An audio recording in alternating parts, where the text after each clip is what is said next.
Readers, today we're going to continue to read aloud from the story Popularity. So far, we've been investigating how characters reveal their character traits over time in more complicated stories. We've seen that often characters will display several traits, some less likable than others. We've also seen that sometimes our thinking changes as our knowledge of that character deepens, or as the character evolves. Today, readers, I invite you to consider another lens on character traits, that often in stories, certain traits matter more than others because they influence what happens to the story. So today I want to teach you that perceptive readers realize that certain traits matter more than others because they impact what happens in the story. As an example, think about the Hunger Games. If we think about how Katniss is so distrustful, that wasn't such a big deal in book 1, when all that it was influenced was whether or not she believed Gale or Peeta loved her. But in book 2, her inability to trust gets people killed. Tributes who are trying to protect her end up dying for her because she can't trust that they would be anything but enemies. That one character trait begins to shape everything that happens in the story. So today, I thought we could try that reading work together, reading in such a way that we investigate how some traits become particularly significant to the story overall, how they influence what happens to the rest of the story. If you were to theorize right now, which one of these traits would you predict might influence the rest of the plot the most? So think for a moment. Would it be bitter or sarcastic, uncaring or ruthless, lonely or isolated, determined or... So some of you thought that Will's determination might most influence what happens because Will won't give up on popularity. Others think it might be his ruthlessness because he'll sacrifice anyone like the Allens. A few are wondering if it might actually be how clever he is, something we haven't put up there yet. Is if he'll figure out how to be popular because he's smart. What's great about what you're doing is how you're adding because. This shows you're thinking about reasons and evidence to support your theories. Let's see. Let's go back to the story. When we left, Will had been studying the popular crowd, especially Sean Owens, the athlete, an uber popular boy, and his sidekick, Mitch. We left it at a kind of ominous paragraph. Let's reread that, thinking not just about the traits we noticed, but the ones that might end up being significant to what happens later. They may be the ones you've already theorized about and jotted down. I returned to the group every recess for 3 days. I stood, unnoticed, just outside the outer circle, waiting for my moment, for the one joke or wisecrack that would make me popular. I knew that I would only get one chance to prove myself, and that if I failed, I would be sent back to the stables. And so, with the single-mindedness of a scientist, I listened to the jokes the other boys made, hoping to align my comic sensibilities with theirs. Now and then, I found myself on the verge of saying something, but every time I opened my mouth to speak, Mitch would launch into another routine. My moment passed, and I had to resign myself to yet another day in the dark. I did not know then that popularity has a lifespan, and that Mitch's time was about to run out. Are you thinking what I'm thinking? These text details about, going back to the stables and listening with the single-mindedness of a scientist and waiting for my moment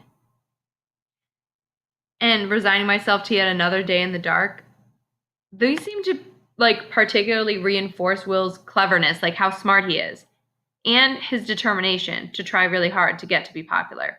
I think I'm going to investigate those two traits. You might choose those or stick with the ones you just talked over. So the two that I'm going to focus on are cleverness, how smart he is, and his determination, how hard he wants to work. And what I want to think is, what happens? You want to find out if one of these traits you're investigating takes on extra importance because it impacts the plot. If you begin to see that happening, or you see another trait begin to be even more important, you want to write that down.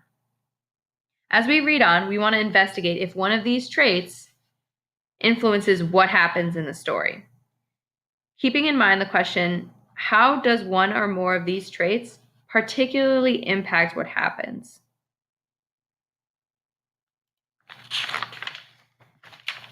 It is a sad fact of life that the clothes a child wears and how he wears them often determine his rank in school society. I knew it, Sean Owens knew it, Everyone in school knew it.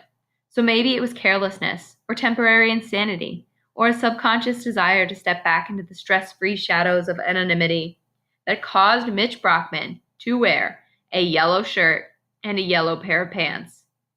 He might have gotten away with it if I hadn't left for school that same morning unaware that one folded cuff of my jeans was noticeably lower than the others. As it was, the two of us were on a collision course that only one of us would survive. At recess on that fateful day, I took my customary place a foot from the popular boys, wondering if I would ever get the chance to prove myself. And I listened to Mitch tell another variation of his story about the Wienermobile. I pretended to enjoy this story as much as the others, while my mind strayed to a dream world where I did not have to feel so out of place, and Mitch and Sean and I were best of friends. And then, with a suddenness that jarred me back to reality, Mitch Brockman, a boy who had never noticed me, never seemed to know or care that I was alive, turned to me, pointed at my uneven pants, and said, "Someone needs a ruler." This was perhaps the wittiest remark he had ever made, and I froze. With 4 words, he had devastated all my aspirations, defined me as a fool, and all but condemned me to a life of shame and obscurity. I could see my future, my boyhood itself, crumbling to dust, and as I heard the laughter and felt the heat of the spotlight upon me, I pointed at Mitch's yellow pants and shirt and said, "Someone else needs a mirror. You look like a canary." Then, with the grace of a magician's assistant, I raised my left arm in a presentational gesture and said, "Boys, I give you Tweety Bird." Wow, Will found his moment, and now he has openly mocked Mitch, comparing him to the cartoon character Tweety Bird. So are any of these traits influencing what's happening? We might want to revise our theories about which character traits impact what happens, because what happens is that Will roasts Mitch and says, like, "Boys, I give you Tweety Bird." Which makes me think there's another trait that seems extra important. Will's ruthlessness. So it's not that he's determined to be popular that made him roast Mitch. It's that he's ruthless. And as we keep reading, we want to continue to weigh and evaluate which traits matter more than others.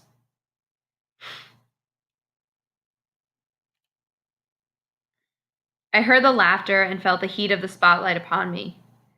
I pointed at Mitch's yellow pants and shirt and said, "Someone else needs a mirror. You look like a canary." Then, with the grace of a magician's assistant, I raised my left arm in a presentational gesture and said, "Boys, I give you Tweety Bird." And it was all over. As the volume of the laughter doubled, Mitch seemed to vanish, and that day, on that playground, Sean Owens' laughter was heard for the first time. In an instant, Mitch Brockman became Tweety Bird, and I, an absolute nonentity, became somebody. And then somebody special, someone to seek out, someone to follow, Sean Owens' first jester and best friend. The entire transformation was complete in a matter of months. So Will finally got what he wanted. He achieved popularity and became Sean Owens' best friend. So I'm going to add to my chart. So Will replaces Mitch and gets to be popular, which really shows how ruthless he is, right? And how clever he was to make that comment. And now he gets to be popular. So we're going to finish the story, and we're going to see if any of these theories change or if they're more reaffirmed now that we have more evidence. During this time, Mitch became a less and less vocal part of the group, telling fewer and fewer stories until finally the following year, he was gone. To another school perhaps, or another state, or another country, I never knew. No one knew, because no one noticed. No one had called him for months. But my phone rang. My weekends were filled with sleepovers and baseball games and bowling parties and bicycle races and more new friends than I knew what to do with. And I did not trust one of them, because I knew then that I was standing on sand and was only a yellow shirt and a pair of pants away from the oak trees where the 2 Allens were still looking for 4-leaf clovers. Wow, what an ending. I love how he brings it back to the 2 Allens, still looking for clovers. It's very chilling. I'm thinking about my theories.